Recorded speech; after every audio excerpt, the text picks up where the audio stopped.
From WFIU in Bloomington, Indiana, I'm Kate Young, and this is Earth Eats. I am a human who yearns to remember that she's part of nature in a way that I think our culture is trying to make me forget. This week on the second summer episode of our Eats Wild series, we head out into the woods with two amateur mushroom hunters. Ileana Haberman shares her story of seeking solace gathering chanterelles in the woods during the worst of the pandemic. And Carl Pearson walks us through the basics of positive identification of edible fungi, in this case, a bicolor bolete. Then, Chef Nick Detrich whips up an elegant salt-baked beet dish featuring wild purslane and wood sorrel from my backyard. Stay with us. Thanks for listening to Earth Eats Eats Wild. I'm Kate Young. In one of the spring episodes of our Eats Wild series, we went morel hunting with Rose Harding. There's a narrow window of time when you can find those around here, but there are other mushrooms you can forage in the summertime. One of the most well-known and easy to spot is the chanterelle. Chanterelles are a distinctive orange color, which shows up really well against the dark leaf litter, unlike those camouflaged morels. My partner Carl and I have been gathering chanterelles for years. Carl has a spot where he reliably finds many almost every year. I headed out there with him in July of 2024 to see what we could find. I'm Carl Pearson. We are out in Hoosier National Forest. A few days after a big storm came through, a lot of trees down and limbs and whatnot, but we did get some rain a few days ago. Measured about an inch at the house, so that bodes well for maybe finding some mushrooms today. Looking for chanterelles in particular, but we'll see what else we can spot out here. I've found some edibles, non-chanterelle edibles out here before, and others. I find it hard to identify lots of them. I'm not a mycologist by training. So you said you're not a mycologist, but would you call yourself an amateur mushroom hunter? Absolutely, yeah. My dad was a big mushroom hunter, so I did it some when I was a kid. Remember going out looking for shaggy manes with him in Colorado. After forest fires, a year or two after forest fires, he would go to particular spots. But so, yeah, I would say I'm an amateur mycologist, would love to be better at identifying things. And how do you identify mushrooms or attempt to identify them? Mostly I use guidebooks. So there's some basic types, and so once you identify the basic type, then you can use a guidebook to try and find something that looks similar, and the guidebooks then usually have details, allow you to make a more precise identification. You gotta be careful when you're looking for mushrooms to eat. Wow, what are those? I wonder... Jack-o'-lanterns? I wonder if those are jack-o'-lanterns. Those did turn out to be jack-o'-lanterns, a toxic look-alike for chanterelles. They're really stunning when you come across them in the woods. Honestly, though, it's pretty easy to tell the difference between those and chanterelles once you know what to look for. Positive identification is very important in foraging. It can be dangerous to eat wild food unless you are absolutely certain that what you have found is not poisonous. I will admit I have been somewhat cavalier about this at times. One story in particular stands out in my memory. I was 22 years old, living out in California, in the Bay Area. I took a walk one afternoon on a trail in the Berkeley Hills. on the eastern dry side of the hills where some cattle grazed. On my walk, I noticed dark green plants that looked like parsley or carrot. They really stood out as one of the only green things growing in fields of golden dry grasses. I pinched off a few leaves, crushed and smelled them. They smelled like carrot. Wild carrot, I thought. How cool. I decided to harvest some and take it home for later. At this time in my life, I was exploring fasting and cleansing diets, and this was the last day of one of my multi-day fasts. That evening, I went over to my friend's place for dinner. Petra and Jeannie made a lovely meal, including cauliflower and I can't remember what else, and I made a salad to break my fast. I was excited to toss my wild carrot tops into the salad. I offered some to Jeannie and Petra, but they both declined. After dinner, we were sitting around talking, and I started to feel funny. My vision was weird. It was like a blackness was closing in. I said something about it, and Jeannie asked, could those leaves have been poisonous? At the word poison, Petra jumped up and ran to the phone. They had a poison control number on a card next to their landline phone on the wall near the kitchen. When Petra described the plant to the woman at poison control, she said I needed to get to an emergency room right away. I had eaten poison hemlock. On the short ride to the hospital, I started freaking out. My breathing got fast, like I was about to hyperventilate. At the hospital, they identified that as shock and tried to get me to calm down. They gave me Epicock, and I threw up right away. Next, they had me drink a thick, black, sweet drink that was mostly charcoal. Since we'd acted so quickly, they didn't need to pump my stomach, and I was absolutely fine. I mean, my ego was bruised, but it could have been so much worse. I can't say that I learned my lesson and never tasted anything that I wasn't certain of ever again, but I was definitely humbled by the experience and recognized that foraging can be risky, even deadly in some cases. Remember Socrates, after all. All this to say, do your research. Study the guidebooks, learn from experienced foragers, and don't trust everything you find on the internet. When in doubt, don't eat it. And here's another clue.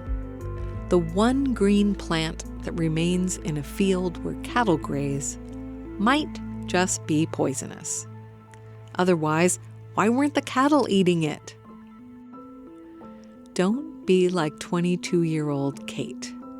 Be observant and use common sense. Also, use trusted guidebooks. That day in the woods with Carl, we were a bit too early for the chanterelles, but Carl did collect a couple of other mushrooms that he thought might be edible. They sure were pretty.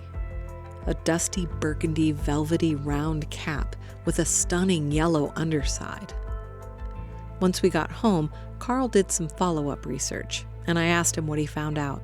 So we had 2 large bolete mushrooms, and I thought that they were probably bicolor boletes, which are a choice edible according to one of my mushroom books. But it's also the case that there are other boletes that look a lot like them that are poisonous. So I wanted to make sure that they were edible. So when we got home, I've got a couple other mushroom books besides the one that we took with us. So I compared notes in the different books and was feeling pretty confident that they were bicolor boletes. And then I did a little investigation online as well. There's another species of boletes called Boletus sensibilis, which look really similar, but bruise differently. You might be wondering, what does he mean by bruise? When you press on the mushroom or nick it with something like a pocket knife blade, does it leave a mark? And if so, what color is that mark? And in some cases, like this one, it matters where you bruise it. They bruise blue all the way through, so when you cut the stem in half, it would immediately be blue all the way through. And so I did that with these, and the stem did not bruise at all. The underside of the mushroom cap bruised blue after a little bit, and that seems to be the important way to distinguish the bicolor bolete from bolete sensibilis. When he ran the back of the knife blade across the yellow underside of the mushroom cap, it left a blue mark. But when he cut the stem in half, it didn't turn blue at all. That's how he knew that what he had was the edible kind, the bicolor bolete. I was pretty confident that they were the right ones. They were pretty big, so they were probably going to be enough for a meal. And in fact, you did make a meal from these bicolor boletes. How did you end up cooking them? I did something pretty simple, really. I took a medium shallot and a couple bulbs of garlic and minced them. And I cut the bolete caps into 1-inch pieces.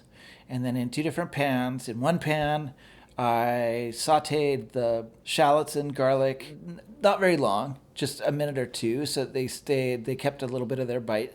And in another pan, I sauteed the bolete pieces with some salt, and I think I used butter and olive oil.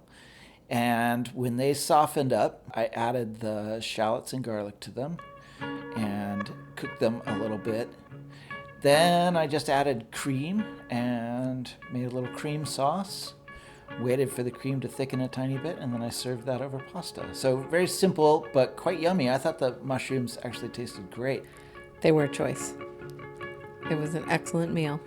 One thing about them is that you're not supposed to eat them raw. It is the case that with a lot of mushrooms that they're indigestible raw, and so they need to be cooked a little. And these in particular are supposed to be cooked. So we did, and we enjoyed them.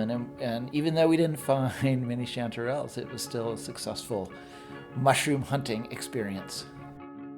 That was Carl Pearson. Full disclosure, he's my partner. Talking about the bicolor bolete mushrooms he found when we went looking for chanterelles. When we come back, we'll give the chanterelle hunt another try with Ileana Haberman. Stay with us.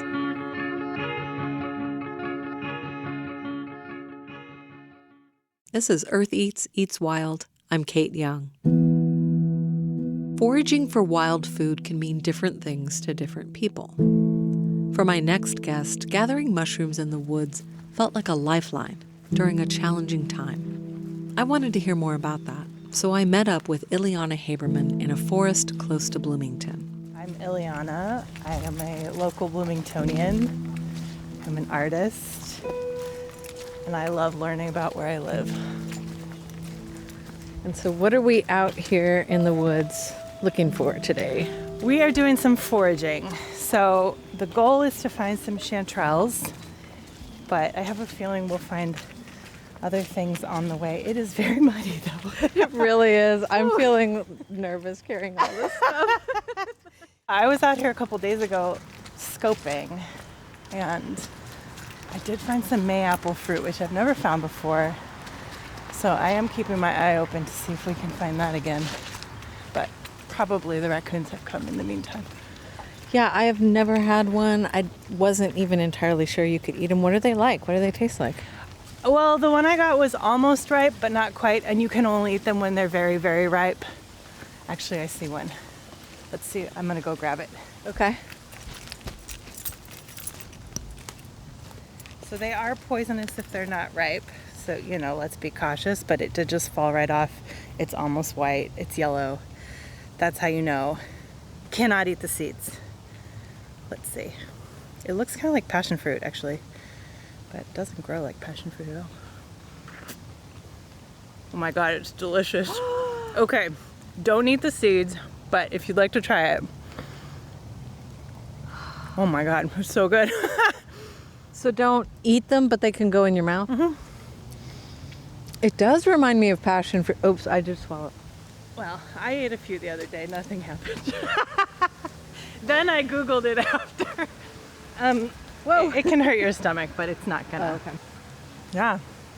Tastes kind of like juicy guava. I can't believe how tropical it tastes. Mm-hmm. And then you don't eat the peel? I'm also seeing, just by the way, some chanterelles sitting here. Oh, yeah. Yep. Oh, just you wait. My go-to spot is covered. Unless someone else knows about it, which would be fine. Yeah. We headed down the trail, passing a few mushrooms here and there, chanterelles and other varieties. We kept moving, crossing the creek multiple times to reach the particular spot that Ileana had in mind. Just cross the creek one more time, that's all. Just 3 more times will be good. Pretty deep here. I don't know. Maybe. Oh gosh, what a lovely patch. Oh gosh, they're gorgeous. They're so bright. So bright. They're so big. Once we arrived, I realized why Ileana had been rushing me past any single chanterelle I may have spotted along the trail. This was a glorious patch of mushrooms, dotting the dark leaf litter in little groupings all along the soft slope following the creek. There were so many, we could have gathered till our heart's content. That's my favorite part of chanterelles. When you find a patch that are a good size for picking, they're not going to last very long. So you take the big ones, but then you have to share them. And that's the best part. Just chanterelle delivery. She started harvesting the mushrooms, cutting them at the base with her pocket knife. I found this patch in 2020. It hasn't been this good since, actually. This is the first year it's really popped off since 2020. And how was that? The finding? Yeah, how did it feel? Well, it felt like magic because it was July of 2020 and I was unemployed and very anxious, but I have a dog and she was only a year old, so she needed me to get off the couch. So we started every day coming here and doing this trail because she likes to chase sticks in the water. And then I found this, it was even more. These are just getting started. And I took a whole basket and delivered it to friends. And it was the first time I had shared food with friends in 5 months. So it was really special to come to this place that was so grounding and made me feel so much better, and then take something with me that I could share with people in a way that had been cut off. So we came here every day. And I come here every year, but we've gotten so much rain this year, it's much happier than the last couple of years. Yeah, I mean, I'm shocked by how many are leaving. Well, I'm all for, like, sustainable harvest and everything, but my Lord, there's a lot. I don't know. I mean, I don't, yeah. Robin Wall Kimmerer talks about the honorable harvest, so I think about that phrase a lot. What is the honorable harvest? Well, I don't know that there's an equation, but the idea is that you only take what you can use and you leave most of it behind. And you're at least being intentional about your choices. I'm sure, I mean, she has many more brilliant things to say about it than me, but I don't want to take everything. I also don't know a lot about, I'm sure the actual body of the mushroom is under the ground. That's how it works. These are just the fruiting bodies, but I would hate to find out years later that I damaged something. Yeah. So I only take the big ones. I also don't know who else eats these. I don't see a lot of scavenging on most mushrooms, so I don't even know if a lot of wild animals eat them besides snails and millipedes. But there are critters out here and I want them to eat too. So, yeah, maybe I just don't know enough. Yeah, I mean, the thing about the will use is tricky for me because I'm really into food preservation and I will dry these and use them in soups for the rest of the winter, so. Well, then you just have to come back when these get bigger. Exactly, yeah, you got to do the work. I also I also know that every hillside on this slope, like as it goes up the river, they're all covered in this many. Right. I went a couple ahead the other day just to check, and it just keeps going. So I am being conservative, but I don't really feel entitled to all of them. There's a nice one. Oh, two of them. Yeah, one just has a leaf on it, but it's in good shape. Look, here's some big ones over here. These are more yellow. Yeah. Is that the red kind, or is that a jack-o'-lantern or something? Yeah, I don't. No, I think that is. I mean, I would. Yeah, we would want to investigate it. I'm nervous about foraging because when I was little, we moved from Colorado, where my dad had grown up and knew a lot about foraging, to Massachusetts, where he thought he knew things about foraging. And so he got a mushroom from the woods in Massachusetts that he just knew was fine, cooked it up, and everyone got really sick. Oh. So growing up with that story, you're just like, I'm just gonna err on the side of confidence. Yeah. So what do you think makes chanterelles so safe in your mind? Well, they're just very recognizable. I might be wrong, but I feel like they don't have lookalikes. They have the jack-o'-lantern, but it's so easy to tell the difference. Yeah. Also, this patch here is basically the only chanterelles I've been eating. And I did a lot of research the first year to make sure. Right. So if you just are coming back to the same place, yeah, it's pretty reliable. Will you cook these chanterelles today? Maybe not today. I've got kind of a busy day and evening, but tomorrow for sure. What is your favorite way to cook them? I like them in just sauteed with some thyme and shallot and like a little cream sauce, or maybe a little wine while you're cooking them. Ooh. And then like white wine. Yeah. And then a little cream at the end.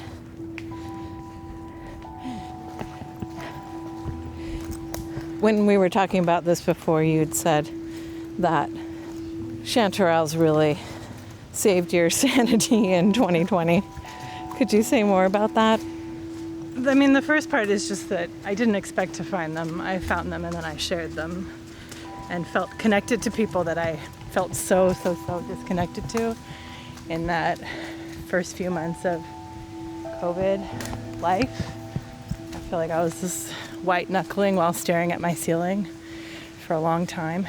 But that's very specific to 2020. In general, I feel like I am a human who yearns to remember that she's part of nature in a way that I think our culture is trying to make me forget and encourage TV and shopping and modern technology and things like that. And I do enjoy those things, but I think that it creates a situation where we think that we're different from nature or separate from nature, and we're really not. So foraging or even just hiking and learning the names of plants reminds me that I live in a space with creatures and plants that have names that I can check on. I can greet trees and notice their changes, and it makes me feel like I'm a part of this space, which I am, but sometimes I forget. So that just is so grounding. I think that we forget that we're not alone because, anxiety and just, there's so many ways to feel isolated, especially in the pandemic, but all the time really. And coming out here and just not thinking about your own stuff, learning about plants, it's very rewarding. And then all of a sudden you're like, oh, I'm hanging out with my friends. Mm-hmm. And I've learned something too, which is also just a much better use of my brain than spiraling on anxiety. Yeah.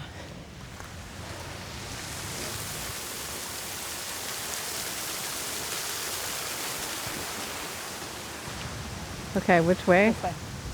I'm completely disoriented, so no chance of me coming back and raiding your spot. I'm not proprietary about it. I wasn't paying attention at all. I'm just like trying to stay upright and holding this recording equipment. That was my plan all along. We hiked back up to the road and divided the mushrooms we'd gathered.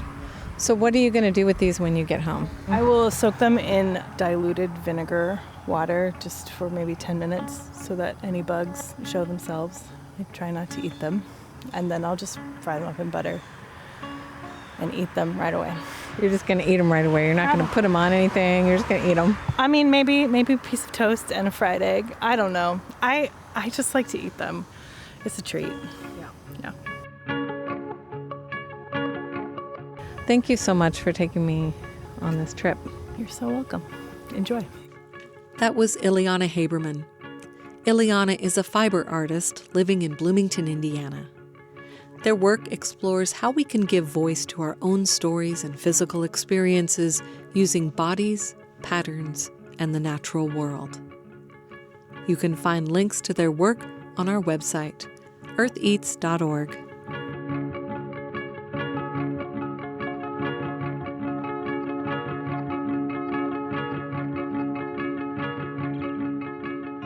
Now we head out of the woods and into my backyard. This next story was produced by Toby Foster. Yeah, let's go out back first because I know there's some purslane out there and then there's some in the front too. Kate Young here. This is Eats Wild, a special series on Earth Eats focused on wild edible plants. Today we're exploring my not-so-wild backyard, which turns out to be a great place to gather edible plants that we often categorize as weeds. It's midsummer, warm and humid here in southern Indiana, and with me is Chef Nick Detrich. Armed with a small basket and some squeaky herb snips, we're searching for two plants in particular. The first one is purslane. So I don't know how much is in there. There's a good bit here.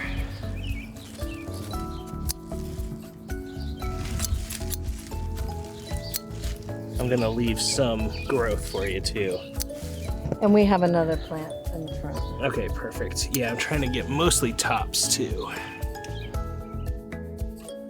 Nick Detrich is the owner of Magdalena, a restaurant in Indianapolis. I first met him when he owned Small Favors here in Bloomington. We're gathering purslane and wood sorrel, two so-called weeds commonly found in lawns and garden beds in our region. Do you want a little taste? Yeah, when it's really tender like that, they're nice. I think when I've eaten it before, I've eaten like big fat leaves.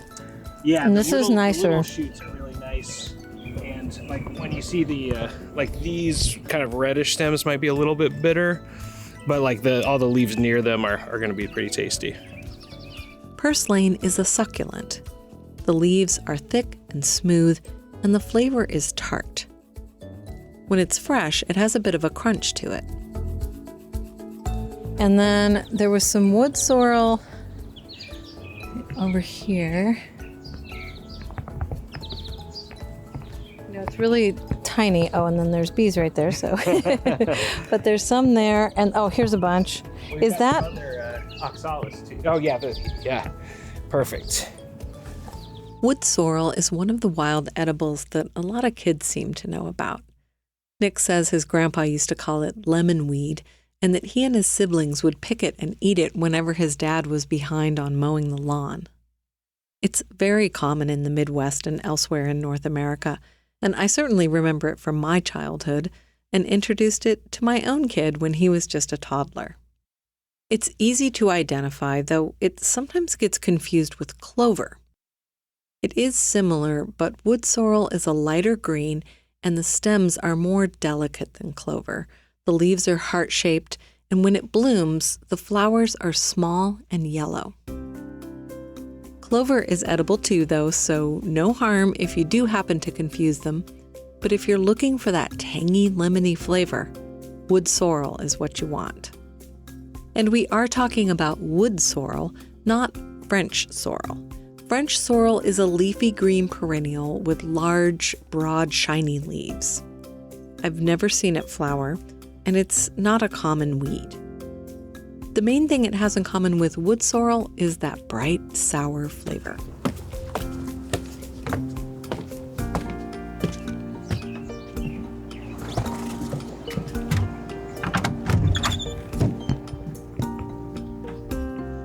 Once Chef gathered a few handfuls of each of the herbs, we headed inside to prepare the recipe that Nick selected for us. Do you want a cup of coffee or some sparkling water or anything? I would love coffee. Okay, great. Nick Detrich is known for his seasonal approach and his focus on sourcing ingredients from local farmers and small-scale producers with sustainable practices. I asked Nick if he generally uses a lot of wild foods in his cooking. The way that I like to cook, I kind of call like larder-based cooking, where I'll spend a lot of time, curing, dehydrating, preserving stuff just to kind of like grab some of those very ethereal, short-lived pieces of the season, like ramp salts and stuff like that, ramp furikake, to have that throughout the season. A lot of pickles and things like that. But like the stuff that's growing in the garden too, like especially like the solace and the purslane, you never know when that's really going to pop off.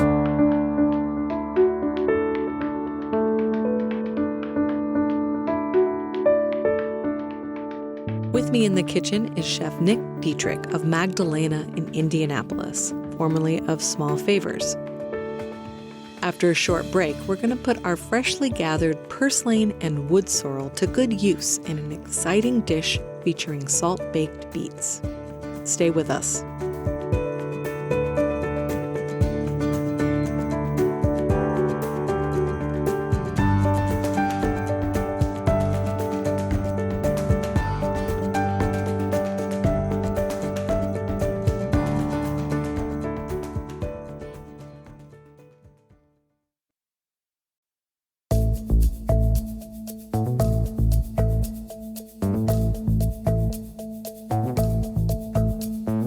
Kate Young here. This is Earth Eats, Eats Wild.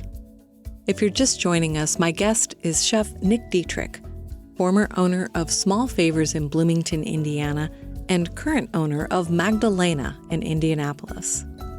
We've been talking about some of the wild foods that he incorporates into his cooking, and now we're ready to try a recipe using wood sorrel and purslane that we just harvested from my yard. All right, so what are we going to make today?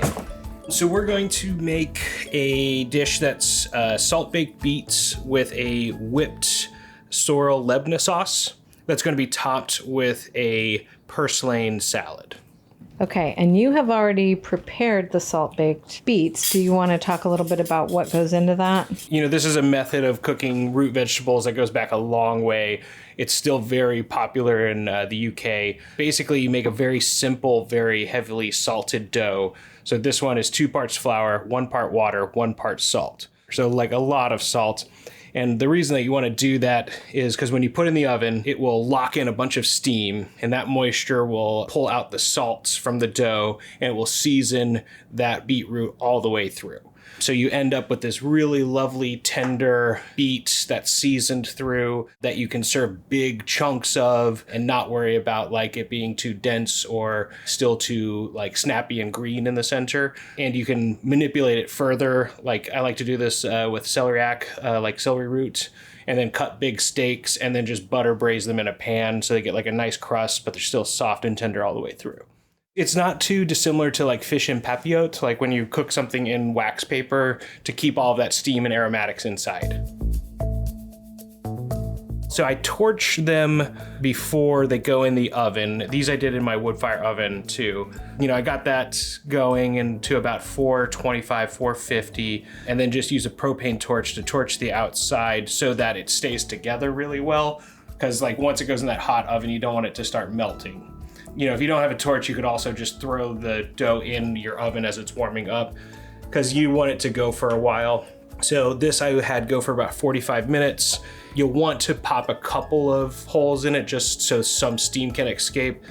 Otherwise you'll have a messy oven potentially. But then I also just cooked it until I could insert a cake tester all the way into the center without any resistance. Chef Detrich showed up with a small roasting pan holding a few golf ball-sized black and white speckled dough balls.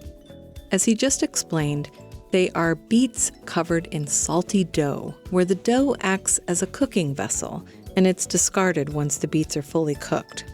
The ones Chef brought were fully cooked and cooled and ready to crack open. These have been sitting for about an hour.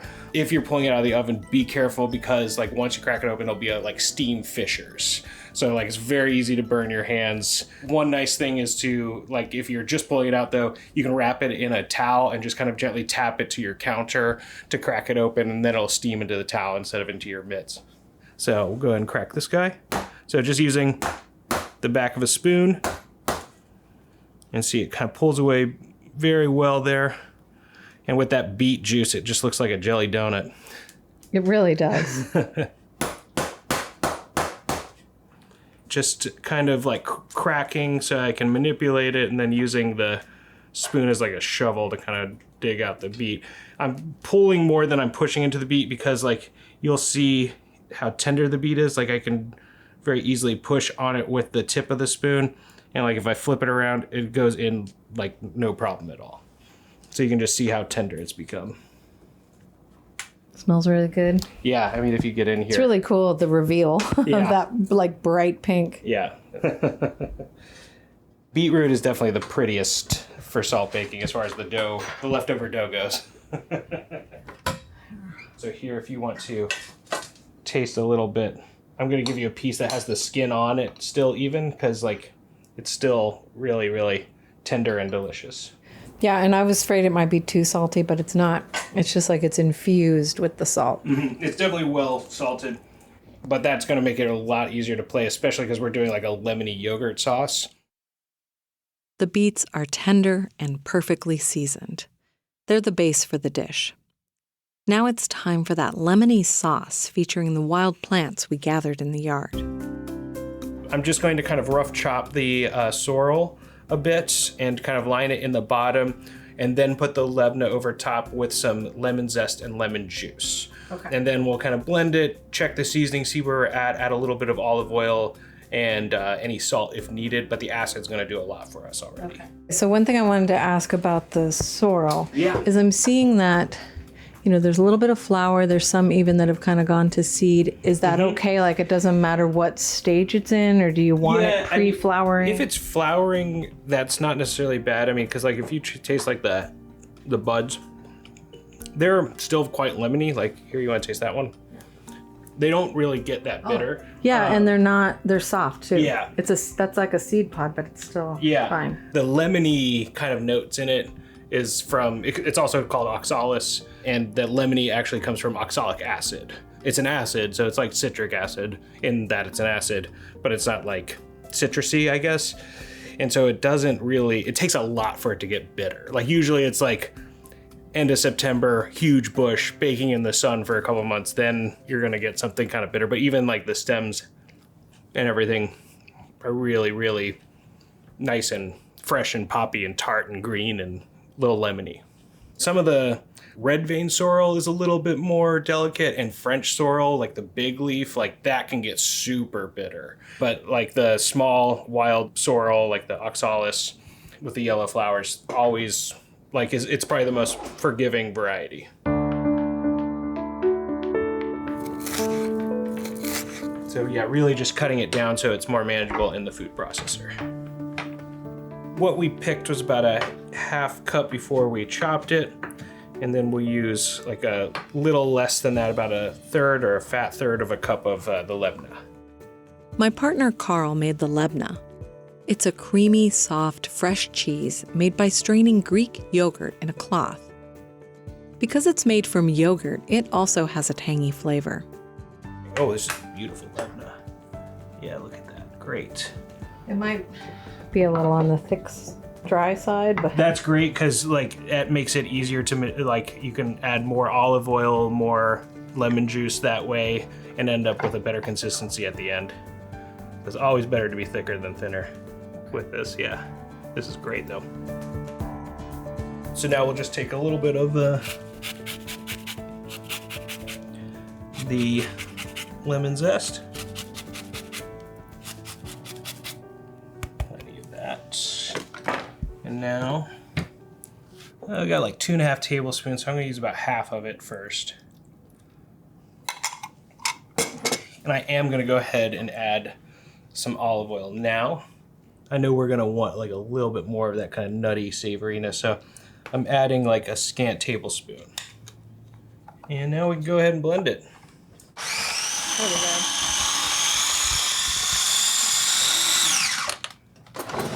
So we've got a pretty good integration here. I'm just gonna scrape down the sides, and check the seasoning, and then probably add a little bit of olive oil. Yeah, I'm gonna double up on the olive oil, so add like another tablespoon. And since you're not cooking this, you do want to use one of your nicer olive oils. Yeah. This one's really nice and nutty, and just like the more kind of like fragrance and olive oil you can use, the better. Cold pressed too is always nice. Okay, so you can see we've got kind of like a flecked green to it. There's still some whole pieces of lemon zest in there, which is nice just because it'll be nice to get that nice big pop of lemon oil in a bite. So we're gonna go ahead and take this, bring it back. Chef Detrich is doubling down on the lemony flavor. Everything is sour here. The labna, the sorrel, the lemon zest, lemon juice. The only thing that's not tart is the olive oil. Once it's blended, that sauce is complete. Now it's time for the lightly dressed purslane. Okay, so next we're just going to snip the purslane up some, because we're looking for more of the leaves, less of the stems. The stems have like a kind of vegetal bright flavor, but we're already getting plenty of that from the sorrel. Just picking some of the leaves, just snipping right before the leaf break. With like any herb salad too, I kind of like to have a mix of single leaves and like the bud bunches too, just because it's nice for both like the visual plating and also just nice for like a variety of textures when you're biting into the dish.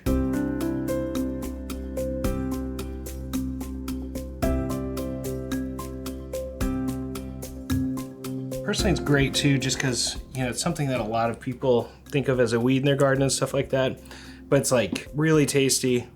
It's also like great source of magnesium, potassium, omega-3, vitamin A, and a couple of the other alphabet vitamins, and just really nice. It's a succulent too, so it has like a really good crunch to it, almost like the best part of the skin of a cucumber. Yeah, it really does have such an interesting texture. So now we're just gonna dress this pretty simply. I've got some Banyuls wine vinegar here. Red wine vinegar works, you know, any kind. It's just better I think it's better to buy vinegar from winemakers. I had never thought of that until Nick mentioned it. Apparently, some winemakers sell vinegars too. Banyuls seems to be a favorite from a famous French vineyard. We have a link on our webpage. So we've got that, and then a little bit of bourbon barrel aged soy sauce. So this was fermented in Louisville and then also aged in bourbon barrels for I think 3 years. So just do a dash of that, like maybe a quarter teaspoon. And we used about a teaspoon of the Banyuls. And then I'm gonna grab a little bit more of the olive oil. And, you know, about a teaspoon of that. We'll just gently toss that together. We'll check the seasoning. We might want to add a little bit of pepper, but it'll likely be okay. You want to try some? Ooh, that vinegar is really nice.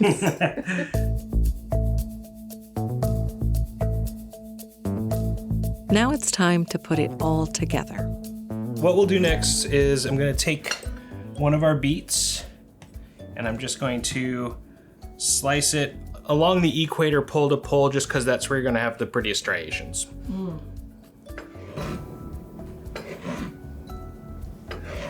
All right, so now for this plating, we'll go ahead and get a nice dollop of our sorrel lebna and just kind of build a well in the center. And you'll just kind of use the back of your spoon to gently guide it out and around, and then just make an even rim after that. And then we'll just use the knife to kind of pick everything up as it's been sliced, and then just kind of gently tamp it down a little bit. You want to push in one direction so it kind of falls over, like thinking of dominoes, but make a nice like fan spread. So then we'll just gently tip the knife and push it off onto the lebna. And then we're going to take a little bit of our apiece. A little bit of this goes a long way. And we're just going to put it on a spoon and gently dust it over the top there. The apiece is a special spice blend that he's brought with him for this recipe. It's similar to a garam masala, but it's most commonly used in a French spice bread called pain d'épices. So it's dehydrated Caracara orange peel and Meyer lemon peel, dehydrated ginger from Outlier Farmstead, nutmeg, mace, clove, cardamom, star anise, and cinnamon. Wow. Okay. All right. And then finally we'll use a little bit of our purslane salad. And that's our dish. That is beautiful. There's some time-intensive prep for this, but a lot of it comes together pretty quickly, as we saw here. So like the beets you can make in advance. They're good in an airtight container in your fridge for 2 weeks. You know, what you can do is just pull them out and reheat them gently in the oven, or saute them in a pan if you want, or anything like that. And then everything else comes together really fast. If you do try this at home, you'll want to take the beets out of the hard salt dough they were cooked in before you put them in the fridge. Now that we've got everything on the plate, I'm excited to try the final dish. Yeah, the beets are definitely fork tender. Okay, so I want to get some of everything. Make sure I got the sauce on there. A little bit of purslane, some of the spice. Wow. How's that taste? It's so good. Oh, good. You know, okay, the tanginess, there's the lebna, there's the lemon, the sorrel, there's all that lemony flavor. Then the beet, which is sweet and so rich flavor. And then that spice really does it. That's so warm. It is perfect with all that tanginess. Yeah. No, I think it's a really nice through line for bringing those two like summer like garden veg and leafy greens with the root vegetable. Yeah. Great. Well, thank you. This has been really fun. I'm excited about this dish. Great. I'm glad you liked it. Thanks for having me. That was Chef Nick Detrich preparing salt-baked beets on a bed of sorrel-flecked lebna, topped with lightly dressed purslane. Leave it to a chef like Nick to take wild edible plants to the next level. I invited Nick Detrich because I knew what an inventive chef he is and the careful attention he pays to the peculiar qualities of each ingredient. You pair that with a knowledge of seasonal, local, and wild foods, and you're going to end up with something fabulous, as we did here. The most surprising technique was baking the beets in a hard, salty dough. It worked so well at infusing the salt through the whole vegetable and locking in all the sugars of the beet. It was such a lovely contrast with all of those tangy flavors from the sorrel, purslane, the lemon, and the fancy wine vinegar. I think I can apply some of what I learned from Chef Detrich to other dishes and other wild ingredients. Don't be afraid to lean into bright, tart flavors. Just be sure to balance it with sweetness and saltiness and a bit of rich spice. Nick Detrich is the owner at Magdalena in Indianapolis and former owner of Small Favors in Bloomington, with a history as a restaurateur in New Orleans before that. Find links at eartheats.org.